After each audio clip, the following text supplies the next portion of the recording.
Amos Whitlock stood at the edge of his new land, hat pulled low against the wind.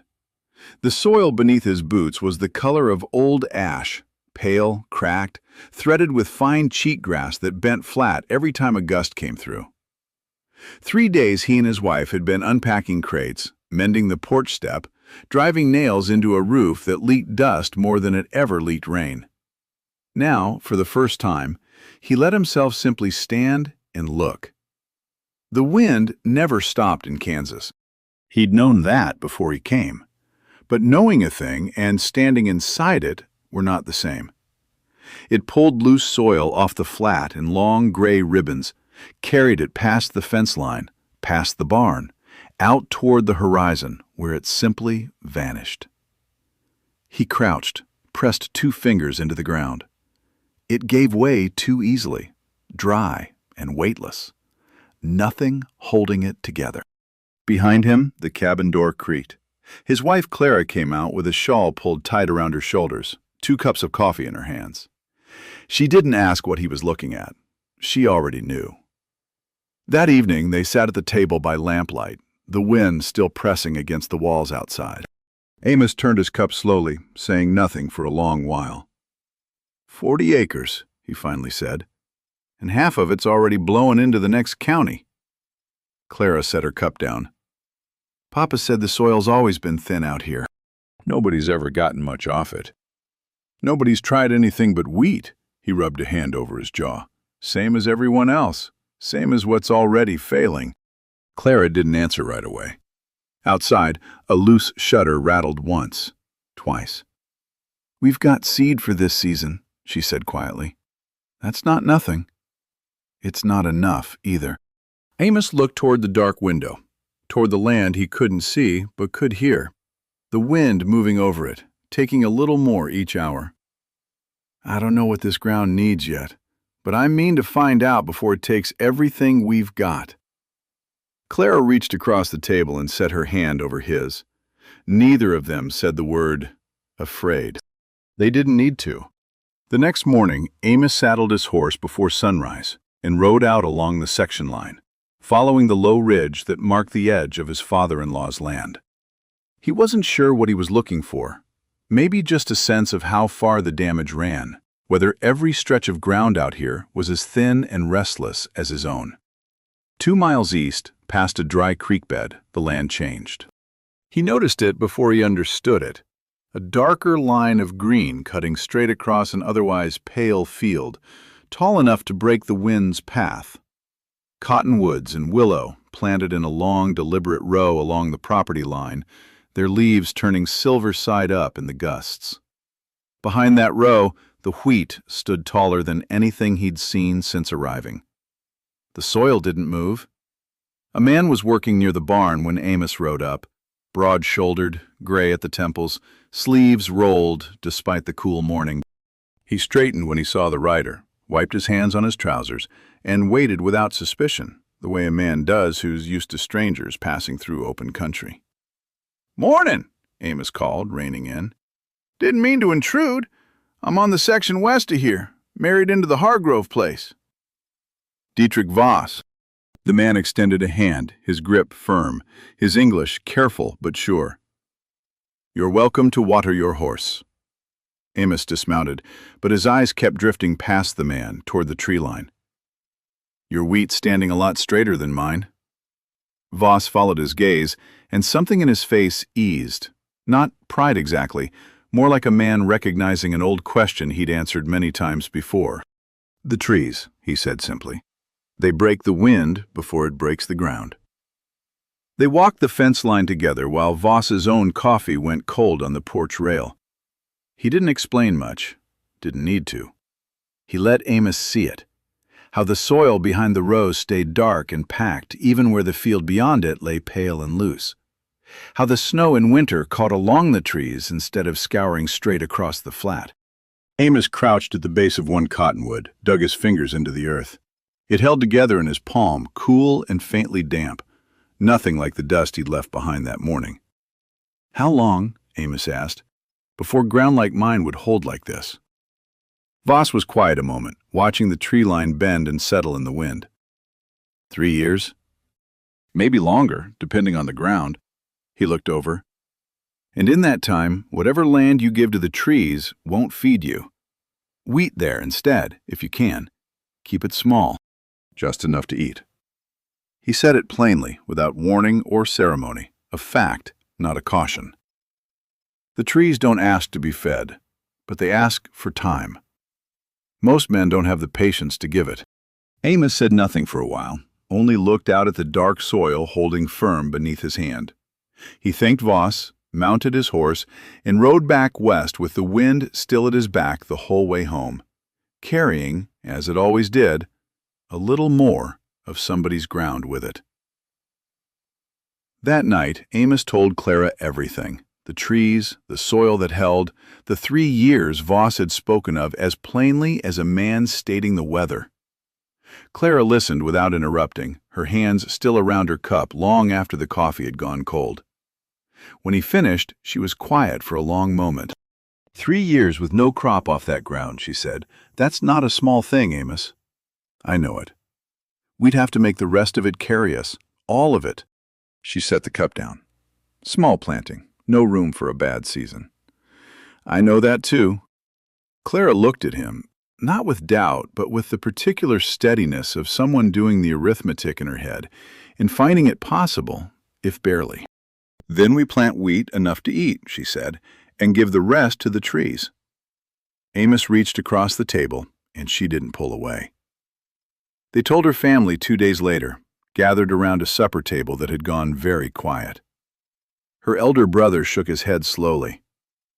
Father broke this ground with wheat and nothing else, same as his father before him. Her younger brother didn't look up from his plate. 3 years, no return, and half your acres sitting empty of anything a man can sell? That's not farming. That's a man burying his own harvest. Their father said nothing for a long while, turning his fork over without eating. When he finally spoke, his voice carried no anger, only the flat weight of a man who had buried more than one bad season himself. I've got nothing against trees, he said, but land doesn't feed a family on promises. 3 years is a long time to go hungry, waiting on an idea. Clara's hand found Amos's beneath the table. Neither of them answered right away. We'll plant enough to eat, Amos said finally. The rest goes to the trees. No one at the table agreed with him. No one told him to stop either. That was enough to begin. Spring came late that year, and with it the work began in earnest. Amos marked off 6 acres along the northern edge of his land, the acres facing the worst of the wind, the ones that lost the most soil with every storm, and set them aside for the trees. The rest he planted in wheat, tighter than he would have liked, enough seed to feed 2 people and little more. He rode to the bank in Ellsworth the 2nd week of April. The loan officer, a thin man named Corwin with ink-stained fingers, looked over the request twice before signing it. Cottonwood and willow saplings, Corwin said, not quite a question. That's an unusual use for borrowed money, Mr. Whitlock. It's not for this season, Amos said. It's for the ones after. Corwin didn't argue. He drew up the note, due in full by the autumn of the 3rd year, with the deed to Amos's 2 plow horses standing as surety. Amos signed without hesitation, though his hand slowed on the final letter of his name, as if some part of him understood exactly what he'd just put at risk.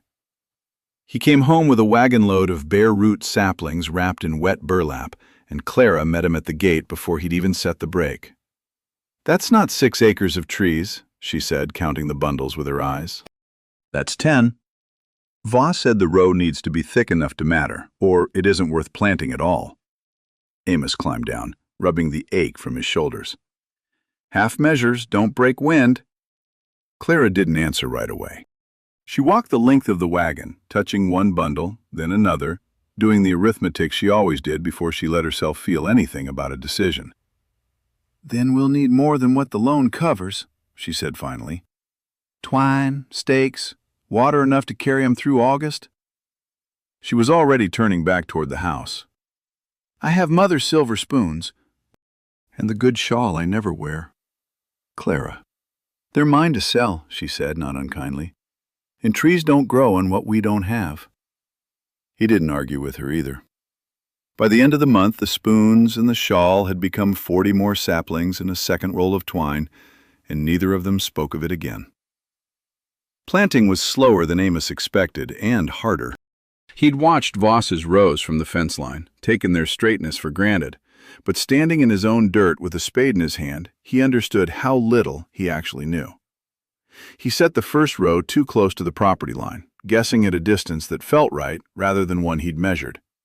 He staggered the second row unevenly, some trees 8 feet apart, others closer to 15, wherever the ground seemed easiest to break. Clara kept the ledger from the porch step, calling out numbers as he worked. Trees planted. Water carried. Days without rain. She'd taken to walking the rows each morning with a tin cup and a wooden stake marked in inches, pushing it into the soil at intervals and writing down what she found.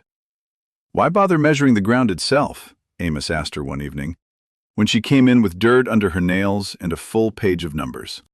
"Because you can't see it holding," Clara said. "Not yet. It's too slow for eyes. But it isn't too slow for a number." She set the stake by the door.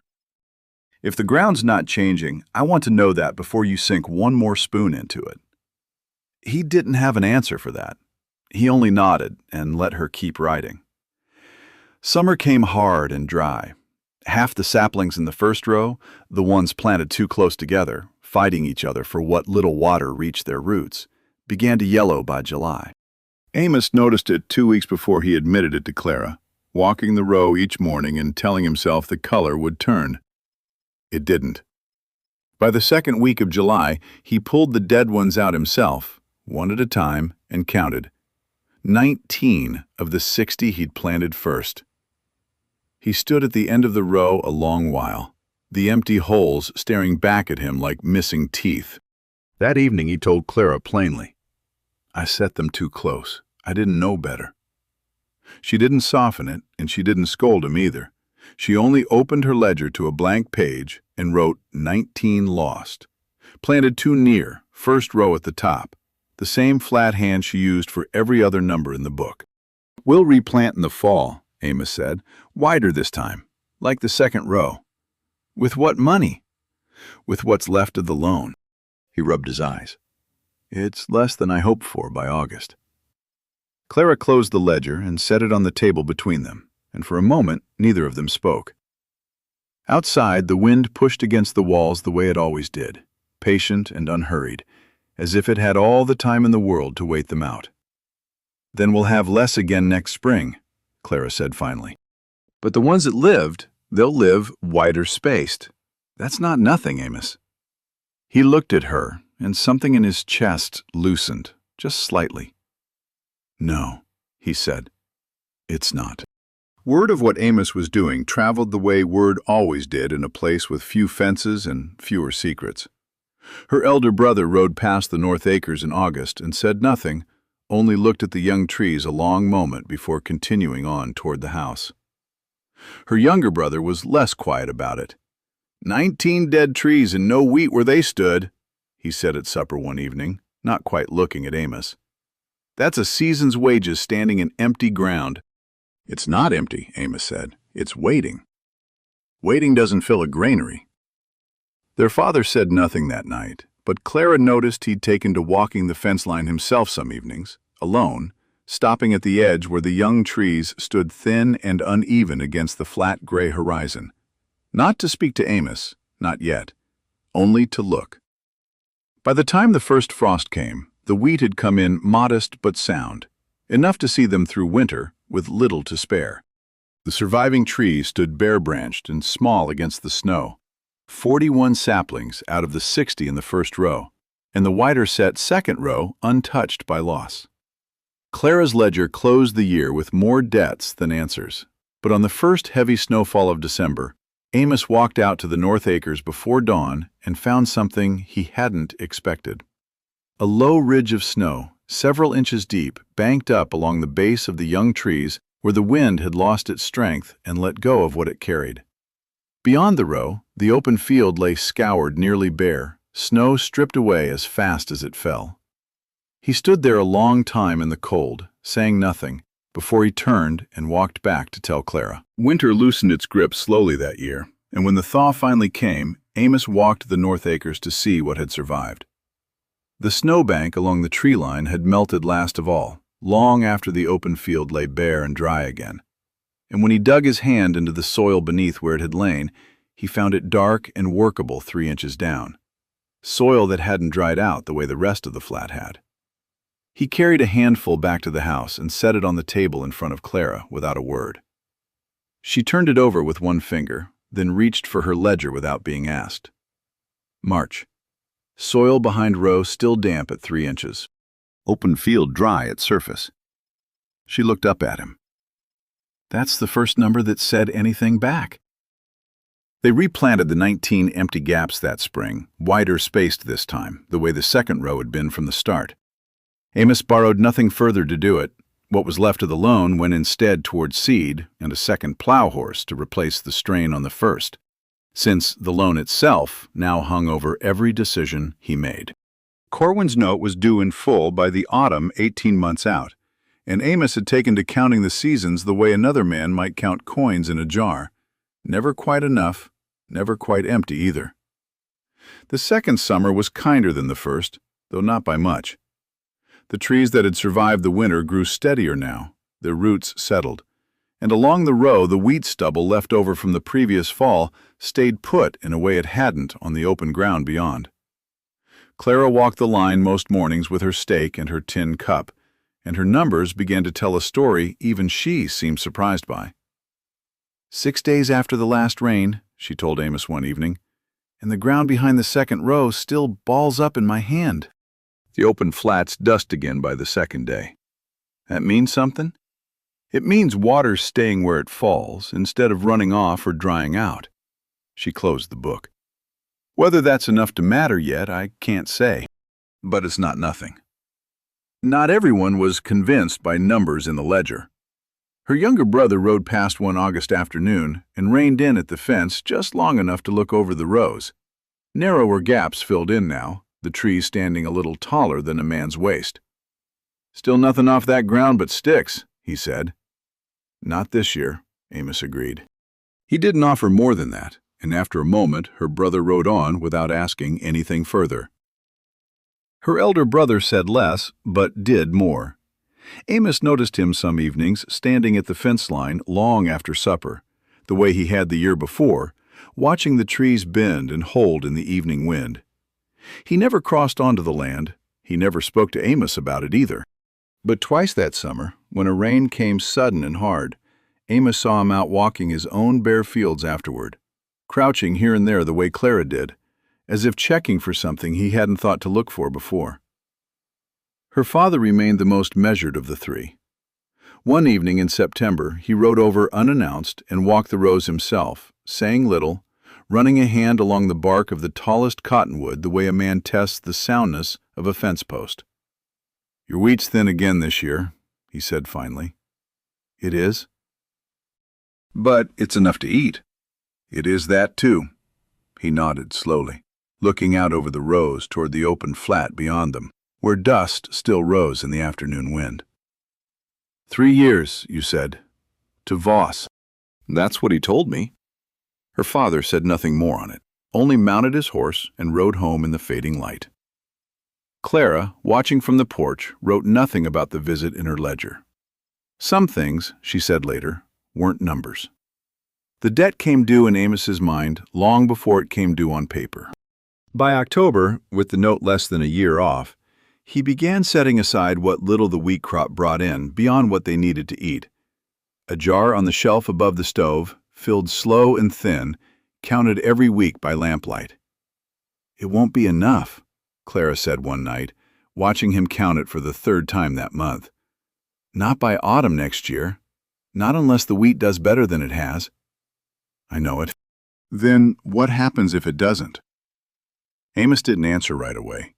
Outside, the wind had picked up again, the same restless wind that had greeted them on their first morning on this land, still finding what loose soil it could and carrying it off toward the horizon, though a little less of it now, he thought, than there had been 2 years before. "Then we lose the horses," he said finally, "or the land goes to your brother, same as your father said it might, and we start again somewhere thinner than this." Clara set her hand over the jar, stilling it. "That's not an answer. That's a fear." "It's both," Amos said. "I don't know how to make it just the one." She didn't press him further that night. But the next morning she was up before him, out at the rows with her stake and her cup before the sun had fully cleared the horizon, writing down numbers as if the ground itself might, given enough mornings, tell her what to do about a debt no amount of measuring could pay. The first snow of that second winter came early, in the middle of November, and it came heavy. Amos walked out to the rows the morning after, half expecting what he found, and still struck by the sight of it. A deep, even bank of snow along the entire length of both rows now, nearly 2 feet in places, while the open flat beyond lay scoured down to bare, frozen dirt, the snow that had fallen there already stripped away and gone. He stood a long while at the fence line, not moving, watching his breath cloud in the cold. Behind him he heard hoofbeats, slow and unhurried. Her elder brother reined in beside him without a word of greeting, looked out at the same drift Amos was looking at, and said nothing for a long moment. "My side's bare already," he said finally. "Yours isn't." "No," Amos said. "It isn't." Neither of them said anything more. Her brother sat his horse a while longer, looking at the long white ridge banked against the young trees, then turned and rode back toward his own fields, without another word. Though Clara, watching from the porch that evening, said she thought she saw him stop once more along the way, just to look back. Spring of the third year arrived dry. No rain fell through March, and by the middle of April, Clara's ledger recorded 11 days without so much as a cloud crossing the sky. The wheat came up thin on both sides of the fence, Amos's small planted acres and her father's larger fields alike, the whole basin turning the color of old rope under a sun that gave no relief. "Papa says he's never seen a spring this dry," Clara told him one evening, closing her book. "Not since before I was born." Amos said nothing. He'd taken to walking the rows each morning before the heat set in, checking the young trees for the wilt he half expected and hadn't yet found. They stood taller now, most of them past his shoulder, their roots deep enough by the third year to reach past whatever the surface had lost. But the wheat had no such depth to fall back on, and he watched it thin with a knot in his stomach that had nothing to do with the trees. The note was due in October. The jar above the stove held less than half what they'd need. The wind came the second week of May, and it did not stop. It began the way it always began, a shift in the air, a dry taste on the tongue, the kind of gust that rattled a shutter and passed. But the second day brought more of the same, and the third, until the sky itself turned the color of dishwater, thick with soil lifted clean off every unbroken field in the basin. Amos stood at the window on the fourth morning and watched his own porch rail disappear behind a curtain of moving dust, then reappear, then vanish again. "The wheat won't hold through this," Clara said, standing beside him. Some of it might. He didn't believe it as he said it. They went out anyway, wrapping cloth over their mouths, and walked what they could of the fields. The open wheat, his own small planting, thin as it was, bent and thrashed under gusts strong enough to knock a man sideways if you didn't lean into them. Loose soil raced past at ankle height in long gray sheets, the way it had on that very first morning Amos had stood on this land and wondered what he'd inherited. At the North Acres, the trees were taking a beating of their own. Amos found 2 young cottonwoods bent nearly flat, their thin trunks straining, and a scatter of broken branches already collecting at the base of the row like debris after a flood. He stood there in the wind, one hand braced against a trunk that trembled under his palm, and for the first time in 3 years, he let himself believe he'd been wrong.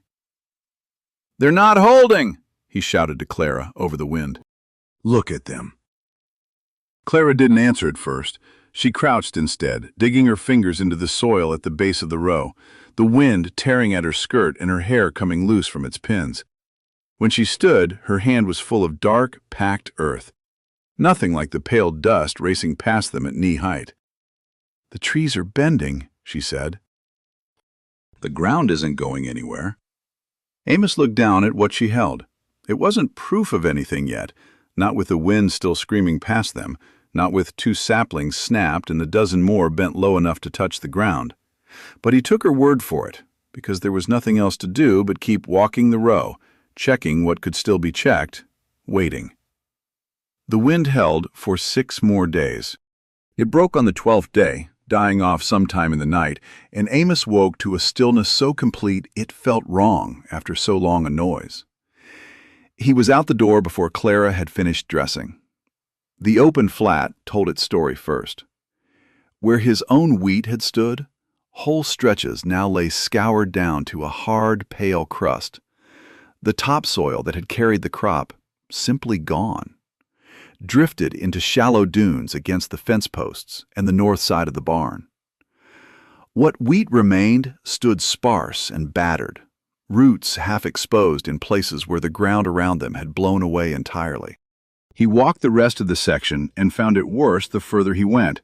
His father-in-law's larger fields cut the same way. Whole furrows turned to bare, wind-scoured channels. The elder brother's western acres stripped down almost to the clay in places where the plowed rows had run straight with the prevailing wind instead of across it. Then he reached the tree line. 2 saplings had snapped clean through, and a scatter of others stood bent or stripped of half their leaves, battered but rooted. But the ground behind them, the 6 acres he'd once feared were empty, wasted, a season's wages standing in dirt that gave nothing back, lay dark and largely undisturbed, the topsoil still in place, still holding the faint furrow marks from where Clara had walked her measuring stake 3 years running. He stood there a long time before Clara reached him, her shawl still damp from the morning chill, and neither of them said anything for a while. She only opened her ledger and began to write, the way she always did, because there was nothing else in her that knew what else to do with what they were looking at. Word of the damage spread through the basin within days, and men came from every direction to see it for themselves. Not just Voss's fields, weathered and proven for a decade, but the strange uneven rows on the old Hargrove section, planted 3 years by a son-in-law most of them had written off from the start. Her younger brother came first, riding slow along the fence line where his own family's field lay stripped and pale. He didn't dismount. He looked at the tree row a long while, at the dark soil behind it, at the 2 broken saplings still lying where they'd fallen. "You lost trees, too," he said finally, as if it mattered to him that Amos hadn't come through unscathed. "2 of them, maybe more once I count closer." Her brother nodded slowly, said nothing further, and rode on toward the house. Her elder brother came the next morning, on foot this time, and walked the entire row from end to end, crouching now and then to press his palm into soil the wind hadn't touched. He'd lost more than most. His straight plowed furrows had funneled the wind instead of breaking it, and Amos had heard from Clara that nearly half his planted acres now lay bare to the clay. "I ran my rows the way Father ran his," her elder brother said, still crouched at the base of a cottonwood. "Same direction as the wind, straight through." Amos didn't answer. There wasn't anything he could say that wouldn't sound like a man claiming a victory he hadn't asked for. "Next season," her brother said, standing, brushing the dirt from his knees, "I won't run them straight." It was the closest thing to an admission either of them had spoken in 3 years, and Amos let it stand without adding to it. Her father came last, in the evening, and stood at the fence a long while before he spoke at all. "Corwin's note comes due in October," he said finally, not a question. "It does. Your wheat's thinner than it was. Won't cover what you owe, not with what the wind took." Amos said nothing, because there wasn't a way to make the arithmetic come out kinder than it was. Her father looked out at the row a while longer, at the dark soil holding fast behind broken and bent-over trees that had, despite everything, refused to let go of what was theirs to hold. "I've got a wagon of good rock salvaged off my west fence," he said at last, "and 2 hands with nothing better to do this month than mend what the wind tore up." He didn't look at Amos when he said it. "Wasn't asking permission, boy, just telling you they'll be here Monday." He turned and walked back toward his horse before Amos could find an answer, and none, in the end, was needed. October came, and with it, the reckoning Amos had carried in the pit of his stomach since April. He rode into Ellsworth with the jar from above the stove wrapped in a cloth sack, and Clara's ledger tucked under his arm, though he wasn't sure what good the numbers would do against what the note actually demanded. Corwin counted the money twice at his desk, then sat back, tapping the note against his knuckles. "This is short, Mr. Whitlock. Considerably short." "I know it." Amos didn't offer excuses. The wind took most of what would have covered the rest. Corwin was quiet a moment, looking past him through the window toward the street, where two other men from the basin stood arguing with a clerk about their own accounts, their own thin harvests. It had not been a kind year for anyone. "I could extend the note," Corwin said finally. 6 months, interest continuing. He set it down. "But I'll tell you plainly, I've had 4 men through that door this month asking the same thing, and I've turned away 3 of them. Their land gave me no reason to believe next season would be any different than this one." "And mine?" Corwin didn't answer right away. Instead, he asked, "That's the section with the tree rows, isn't it?" Word's gotten around. Ground still holding while half the basin blew into the next county. "Some of it," Amos said, "not all. Some of it's more than most men managed this year." Corwin drew up a new note, the extension scratched out in his careful hand.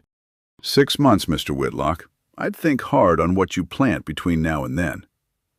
Amos signed it and rode home with less weight in his chest than he'd carried in 3 years, though the debt itself remained, patient as the wind, waiting on the far side of another winter. Winter passed quietly. The 2 broken saplings were replaced come the thaw, and the wheat that spring went in wider still, Amos having learned by now not to crowd anything that had to survive on its own. Clara's ledger filled another page. Rainfall, frost dates, the slow inch-by-inch creep of the tree line's shadow across ground that had once blown bare by April. By June, the note was paid in full, the wheat crop steadier than it had been in 3 years, helped along, Clara said, by soil that no longer lost what little moisture the sky gave it. Corwin marked the account closed without much comment, though he did ask, before Amos left the bank that day, how far apart a man ought to space a second row, if he were thinking of planting one. Amos didn't have a ready answer. He said he'd have to ask Voss. The seedlings arrived in April of the following spring, a wagon load ordered not by Amos, but by her elder brother, who brought them up the lane himself early one morning before the day's heat set in. He didn't announce them. He simply backed the wagon up to the fence where the original row ended, climbed down, and stood looking at the bundles of bare-root cottonwood wrapped in wet burlap, the same way Amos had stood over his own 3 years before. Amos came out to meet him, and for a moment neither man said anything. "Figured I'd extend it," her brother said finally, nodding toward the row. "Along my side of the line, if you don't mind the company." "It's not mine to mind," Amos said. "The wind doesn't ask whose fence it's on." Her brother almost smiled at that, the first Amos had seen from him in 3 years. He hefted the first bundle off the wagon bed and carried it to the fence line, then looked back, waiting. "How far apart?" he asked. Amos walked over, took up a spade leaning against the fence post, and paced off the distance the way Voss had once shown him without ever quite saying the words outright. Close enough to matter, wide enough to breathe. He drove the spade into the ground at the first mark. "Here," he said. "And here." Her brother said nothing more.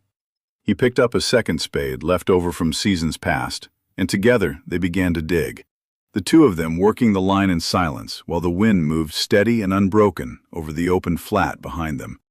A little less of the ground going with it now than there had been 3 years before, though neither man remarked on that either.